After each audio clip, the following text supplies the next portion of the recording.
ঠাম্মি, ঠাম্মি আপনি তো শিখিয়েছিলেন খারাপের ধর্ম খারাপ করা আর আমাদের ধর্ম ভালো করে যাওয়া। আজকে আজকে ইমন অসহায়, ওর ওর ওর স্বামী নেই আর ওর মাও ওর পাশে নেই ঠাম্মি। আজকে যদি ওকে আমাদের এখানে আশ্রয় না দিই তাহলে ওর প্রতি অন্যায় করা হবে না? আপনি বলুন। আর ওর করা অন্যায়গুলো সেগুলো সব ভুলে যাব? ও পোলো দাদু ভাইকে যেভাবে ব্যবহার করলো ওই রথের দিন, যেভাবে বিস্ফোরণে সবাইকে মারতে চাইলো, আর তোমাকে তো না জানি কতবার মেরে ফেলার চেষ্টা করেছে, তেজকে তোমার কাছ থেকে কেড়ে নিতে চেয়েছে, সেই সব ভুলে যাচ্ছ সুধা? কি করে? আমি ও যা যা করেছে সেটা কোনোদিনও ভুলতে পারবো না, আর হয়তো মন থেকে কোনোদিনও ক্ষমাও করতে পারবো না, কিন্তু ও যেভাবে সাহায্য করেছে না আমাদের, সেটার জন্য গ্রেটফুল না থেকেও পারছি না ঠাম্মি। আর ও যে ভুল করেছে সেটা যে ও বুঝতে পেরেছে সেটা ওর চোখের মধ্যে দেখতে পাচ্ছি। আমি শিওর ঠাম্মি, আমি বলছি তোমার, ও পাল্টে গেছে। প্লিজ ঠাম্মি, ওকে একটা সুযোগ দিয়ে দেখুন। আমি কথা দিচ্ছি আপনি আপনি এবার থেকে নতুন ইমনকে দেখবেন। এখন তো এই সংসারের গিন্নি তুমি সুধা, তাই যা সিদ্ধান্ত নেবার তুমি নেবে।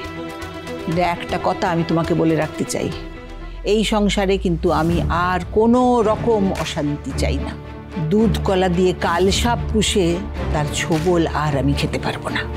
এমনটা হবে না ঠাম্মি, দেখবেন এই সুধা সবার মনের মতো করে এই সংসারটাকে সাজাবে। তবে তার আগে একটা শেষ কাজ বাকি আছে। কি কাজ?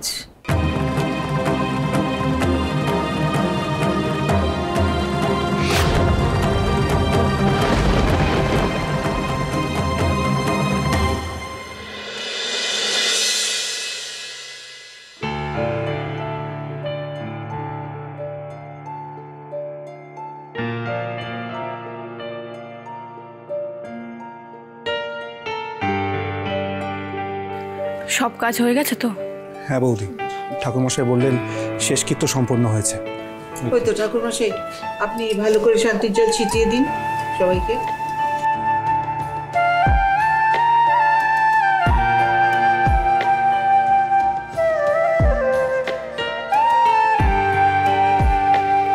ঠাকুরমশাই, আপনি এবার আমার সঙ্গে আসুন, সব ঘরে ঘরে শান্তির জল ছিটিয়ে দেবেন। আসুন আমার সঙ্গে।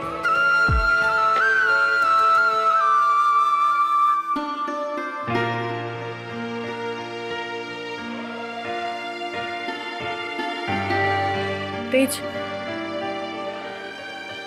বলছি ইমন কোথায়? ওকে তো কোথাও দেখছি না। তো উপরে গেছিল।